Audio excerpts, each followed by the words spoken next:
Alright guys, we're back for another episode. So, besides the G9 quest, I don't see too many more quests we have to do except for Tracy escape, hurling rocks, talk to Ronald, different hunting quests. I guess we'll talk to Ronald since he's closest. So Ronald is in the Tircano school, if you didn't know that already. I believe we visited him a couple times, especially in the fighter quest. I know we were at the school for a little while. That's a different set of videos, I guess, technically, so you don't necessarily need to have watched that. But, I mean, school's right down there. Here's the church where we do holy water part-time jobs. Which reminds me, I haven't talked about holy water at all. Do I even have any holy water? Nope, no holy water. Anyway, so as a weapon goes down, you probably notice this if you're playing, it loses durability. Like a short sword is 16, I have 20 durability right here. Durability goes down as you use a weapon, and then you need to repair it or else you can't use it. So, basically what holy water does is you use it to bless the item, and then the durability goes down a lot slower, half as slow as if it was unblessed, and also blacksmiths are more likely to succeed repairing it, and also it is less likely to be dropped upon death. So it's pretty good to bless expensive equipment. I don't really have anything, except for these helmets are actually worth a decent amount of money anyway. But yeah, like if you get like a nice sword or weapon or bow or whatever, a wand especially, you're going to want to bless them with holy water. So we're going to talk to Ronald about swords. Combat's much more than skill. It's a process, a journey you go through, and you feel life inside you. You make your heart and mind merge with your body. Without understanding this, you will become merely a bully. I'm totally paraphrasing this. For this occasion, I present you a wooden blade. I hope you learn the true meaning of combat using this wooden blade. Alright, so now we have received a wooden blade. Where'd it go? Okay, there we go. Complete the quest. Now I have a wooden blade. And now that we have a wooden blade, we learn the true aspect of combat.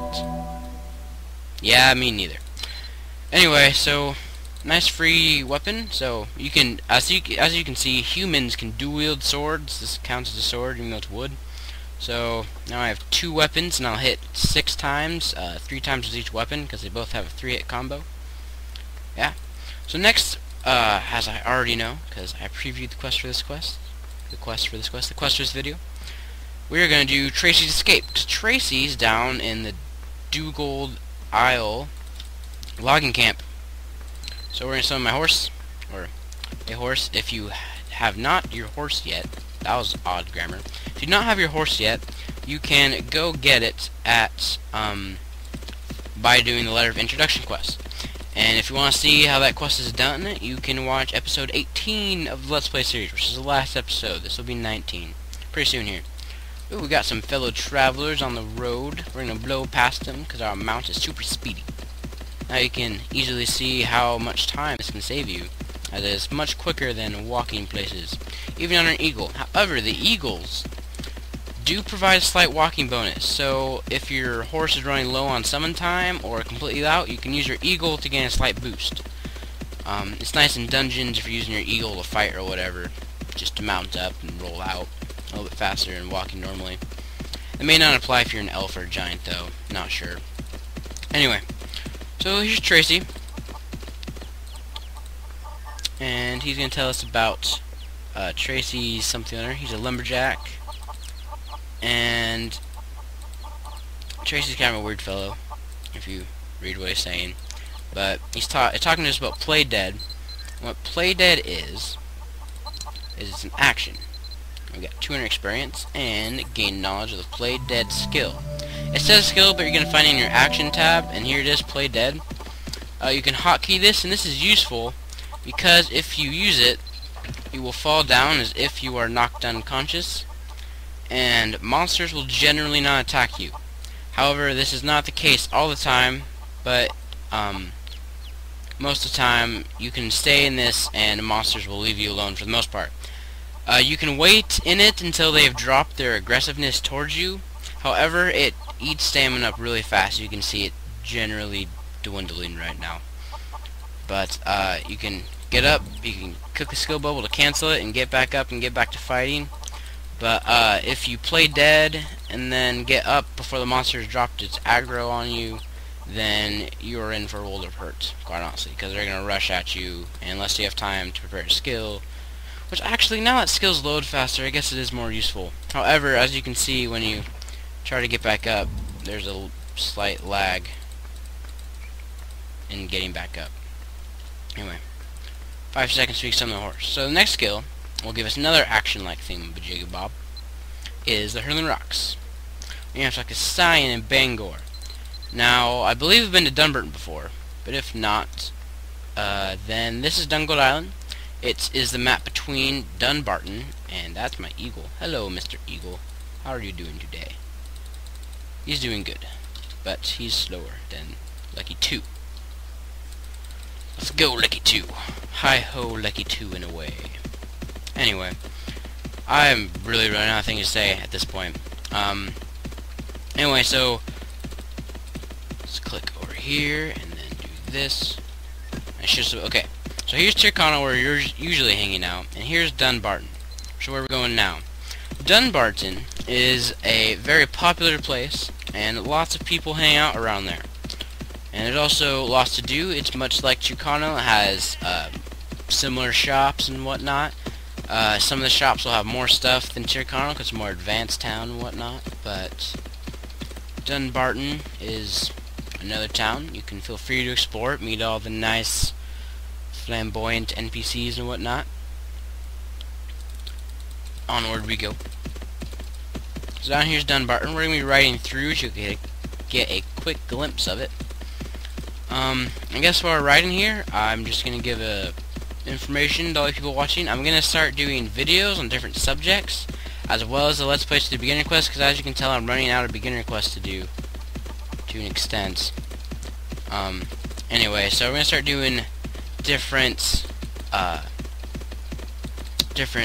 topics and subjects and things like that. And here's Dunbarton. It looks a little more sophisticated than Tyrconnell, as you can see. City walls and whatnot, coat of arms, or whatever that is. Anyway, so if you want me to do a particular subject, like you have particular questions about it or whatnot, feel free to comment below, and I essentially want to do every possible thing in the game. However, it's probably nearly impossible. However, it'll be fun to try to do. So, if you have any questions on a certain subject, feel free to send them in the comments or private message me, however that works on YouTube, and I will try to do that. So now we're going to the next map down, which is the Garroch Hills, which is a host to many cruel monsters. Lots of bears, some skeletons, an ogre, a troll, lots of fun stuff. You can kill the ogre, which will be over to the right on the screen right here, left on the map, and you can get the Ogre Slayer title. Ogres are fairly decent monsters, especially for newer players. They are pretty difficult, so the Ogre Slayer title is a good achievement to work for. Down here's Dragon Ruins, and we'll see Siumis, however you pronounce his name, down working hard, digging him out, like he's been doing since like the beginning of Mabinogi. Hasn't gotten much farther on it. Nice dragon right there. Oh, I'm going down, across the bridge, not down it. There's Siumis, mining away. Anyway, down here you will see Regenhalt Hill, or something like that. Regenhalt. And that is where you will find the troll, and lots of kobold bandits. And off to the sides here, around the Dragon Ruins, you will find skeletons and skeletal wolves. So I believe those come in quests, and we'll probably be fighting those again once we do the other kill quest. Probably won't be able to fit in the episode. We'll probably start hunting the quest next episode, and then yeah, it'll be a fun time. So this is Bangor. Bangor's a mining town. You can find Bari Dungeon here. Oh, by the way, Dunbarton has Rabby and Math dungeons in it, if you're wondering what those are. Bari Dungeon is great for blacksmiths because you can get ore in the dungeon, and there's anvils and furnaces and stuff here, so good for blacksmith people. No healer here, by the way, so that is somewhat inconvenient. But here's Sion. Sion was going to teach us about the rock throw animation. Or skill, action. It is useful because you can hit things with it. It's... oh, you need to put the quest. That's the bingo event. Oh, hurling rocks. Oh, we need to give a piece of cake to Sion. I remember this. Alright, so we're going to get some of our hard-earned gold for this quest. We need some cake. I believe you buy it from Jennifer over here in the pub. Let's go buy that. And it's not too expensive, but if you're watching this video beforehand, you might want to make sure you have enough money for it and whatnot. The bank's right over there, so if you don't have your funds with you, I'm sure you can find it. Here we go. Piece of cake in the gift section of the shop. Food, gift. I don't know why cake is a gift and not food, but slice of cake. Alright. Now we walk out of this very cramped area that the camera doesn't like very much. There we go. Now back to Sion. If you watched beforehand, you will know to get the cake, and you could probably buy it at Jennifer before you even walk over here. But I forgot about that, so I didn't do it. And now we can get throwing rock. Here is your cake. He wants to give it to Ibby, who he has a crush on, or something like that. Anyway. So now we can complete the quest. I'm going to get the throwing rock skill, which is actually an action, but there's also a green bar here. You can't level these up, and that's why I call them actions and not skills. Oh, high price. Anyway, so what you do is you pick up a rock, and then you can throw it at stuff. It's useful in dungeons for hitting those orb/marble rooms from a distance, and furthermore, it doesn't use much in the way of stats, like I see here. 2 stamina is not too bad, and uses no MP as opposed to using Ice Bolt.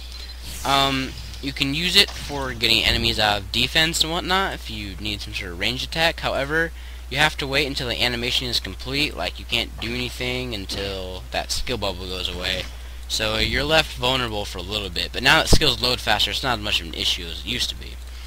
So anyway, that is a couple of more beginner quests. I think we're going to start getting on to the hunt different things quest. So it'll be a little more fighting and dungeoning next episode. But for now, that is the play dead action and the rock throw action. Very useful for people to have. Oh, which reminds me, the rock throw and play dead, neither of them can be obtained by giants. So elves and humans are good to go do these quests. However, giants, you don't get them. In my theory, this is because giants could probably throw a boulder instead of just a puny little pebble. And they're also too manly to play dead. I don't know. Anyway, till next time, see you later and have fun playing map.